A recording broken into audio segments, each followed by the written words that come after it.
ಅವ್ರೇನು ಮಾಡಿದ್ದು ನಮಗೆ ಸಣ್ಣ ಡಾಕ್ಯುಮೆಂಟ್ಸ್ ಇದ್ರೆ 100% ನಾವು ಸಸ್ಪೆನ್ಷನ್ ಕಳಿಸ್ತೇವೆ. ಅವ್ರು ಟ್ರಾನ್ಸ್ಫರ್ ಮಾಡೋ ಪ್ರಶ್ನೆ ಇಲ್ಲ, ಸಸ್ಪೆನ್ಷನ್ಗೆ ಕಳಿಸ್ತೇವೆ, ಅದರಲ್ಲಿ ಮುಲಾಜಿಲ್ಲ. ಗ್ರಾಮ ಆಡಳಿತಾಧಿಕಾರಿಗಳ ವರ್ಗಾವಣೆಯಲ್ಲಿ ಸರ್ಕಾರಿ ಆದೇಶ ಉಲ್ಲಂಘನೆ. ವಿಶೇಷ ಕಾರ್ಯಕ್ರಮಕ್ಕೆ ಸ್ವಾಗತ. ಗ್ರಾಮ ಆಡಳಿತಾಧಿಕಾರಿಗಳ ವರ್ಗಾವಣೆಯಲ್ಲಿ ಸರ್ಕಾರಿ ಆದೇಶ ಉಲ್ಲಂಘನೆ. ವೀಕ್ಷಕರೇ, ಗ್ರಾಮ ಆಡಳಿತಾಧಿಕಾರಿಗಳ ವರ್ಗಾವಣೆಯ ಕುರಿತು ಸರ್ಕಾರ ಸ್ಪಷ್ಟ ಆದೇಶವನ್ನು ಹೊರಡಿಸಿದೆ.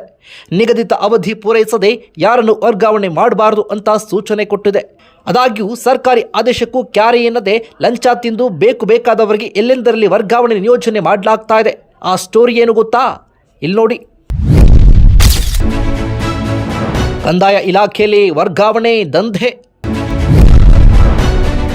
ಯದ್ವಾ ತದ್ವಾ ನಿಯೋಜನೆ, ವರ್ಗಾವಣೆ. ತಹಶೀಲ್ದಾರ್ ತಲೆ ದಂಡಕ್ಕೆ ಹೆಚ್ಚಿದ ಒತ್ತಡ. ಮೂಲ ಸ್ಥಾನಕ್ಕೆ ಕುತ್ತು, ದುಡ್ಡಿಗಷ್ಟೇ ಇಲ್ಲಿ ಕಿಮ್ಮತ್ತು. ಯಾವುದೇ ಕಾರಣಕ್ಕೂ ಯಾರನ್ನು ಮೂಲ ವೃತ್ತಿಗಳಿಂದ ಬೇರೆ ಸ್ಥಳಗಳಿಗೆ ವರ್ಗಾವಣೆ ಅಥವಾ ನಿಯೋಜನೆ ಮಾಡಬಾರದು. ಖಾಲಿ ಇರುವಂತಹ ವೃತ್ತಗಳಲ್ಲಿ ಸಿಬ್ಬಂದಿಗಳನ್ನ ನೇಮಕಾತಿ ಮಾಡುವಂತೆ ಆದೇಶವಿದ್ದರೂ ಕೂಡ ತಹಶೀಲ್ದಾರ್ಗಳು ಮಾತ್ರ ಕ್ಯಾರೆ ಎನ್ನುತ್ತಿಲ್ಲ. ಇಡೀ ಸ್ಟೇಟ್ ಎಲ್ಲ ತಾಲೂಕಿಗೆ ಕೆಲಸ ಮಾಡಬೇಕು.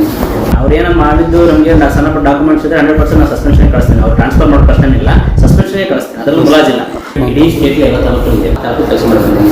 ಅವ್ರೇನು ಮಾಡಿದ್ದು ನಮಗೆ ಸಣ್ಣ ಡಾಕ್ಯುಮೆಂಟ್ಸ್ ಇದ್ರೆ 100% ನಾವು ಸಸ್ಪೆನ್ಷನ್ ಕಳಿಸ್ತೇವೆ. ಅವ್ರು ಟ್ರಾನ್ಸ್ಫರ್ ಮಾಡೋ ಪ್ರಶ್ನೆ ಇಲ್ಲ, ಸಸ್ಪೆನ್ಷನ್ಗೆ ಕಳಿಸ್ತೇವೆ, ಅದರಲ್ಲಿ ಮುಲಾಜಿಲ್ಲ. ಕಪ್ಪ ಪಡೆದು ಕಪ್ಪಾಗಿ ಕಾನೂನು ಉಲ್ಲಂಘಿಸುತ್ತಿದ್ದಾರೆ. ಅದಕ್ಕೆ ತಾಜಾ ಉದಾಹರಣೆ ಸಾಕಷ್ಟಿದೆ. ಸ್ವಲ್ಪ ಸ್ಯಾಂಪಲ್ ಕೊಡ್ತೀವಿ, ಮುಂದೆ ನೋಡಿ. ಬಾಲಕೃಷ್ಣ, ಇವರ ಮೂಲ ಸ್ಥಾನ ಹೊನ್ನೇನಹಳ್ಳಿ, ಆದರೆ ಕೆಲಸ ಮಾಡ್ತಾ ಇರೋದು ಶಿವಗಂಗೆಯಲ್ಲಿ. ವರ್ಷಿತಾ, ಮಣ್ಣೆ ಬಿಟ್ಟು ಸೋಂಪುರ ನಡ ಕಚೇರಿಗೆ.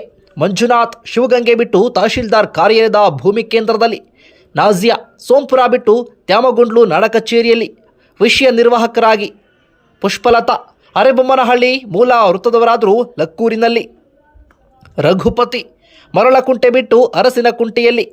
ಮತ್ತು ಕಿರಣ್ಮಯಿ, ಅರಿಶಿನ ಕುಂಟೆ ಬಿಟ್ಟು ತಹಶೀಲ್ದಾರ್ ಕಾರ್ಯಾಲಯದಲ್ಲಿ ಕೆಲಸ ಮಾಡ್ತಿದ್ದಾರೆ, ಅದು ಕೂಡ ಅಕ್ರಮವಾಗಿ. ಯಾರು ನೀಡಿದ್ರು ಈ ವರ್ಗಾವಣಾ ಸೂಚನೆ? ಅದರ ಹಿಂದೆ ರಾಜಕೀಯ ಒತ್ತಡ ಇದೆಯಾ ಅಥವಾ ಅಧಿಕಾರಿಗಳ ವೈಯಕ್ತಿಕ ಆಸಕ್ತಿ ಎಂಬ ಪ್ರಶ್ನೆ ಮೂಡಿದೆ.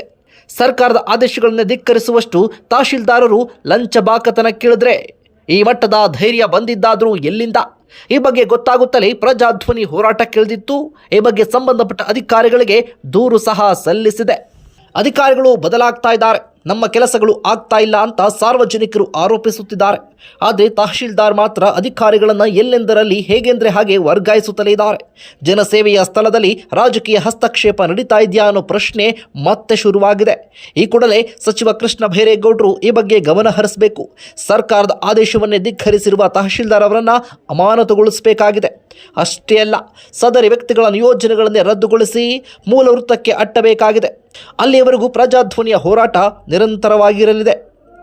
ನೋಡಿದ್ರಲ್ಲ ವೀಕ್ಷಕರೇ, ಇದಾಗಿತ್ತು ಇವತ್ತಿನ ವಿಶೇಷ. ನಿರಂತರ ಅಪ್ಡೇಟ್ಸ್ಗಳಿಗಾಗಿ ನೋಡ್ತಾ ಇರಿ ಪ್ರಜಾಧ್ವನಿ ಟಿವಿ.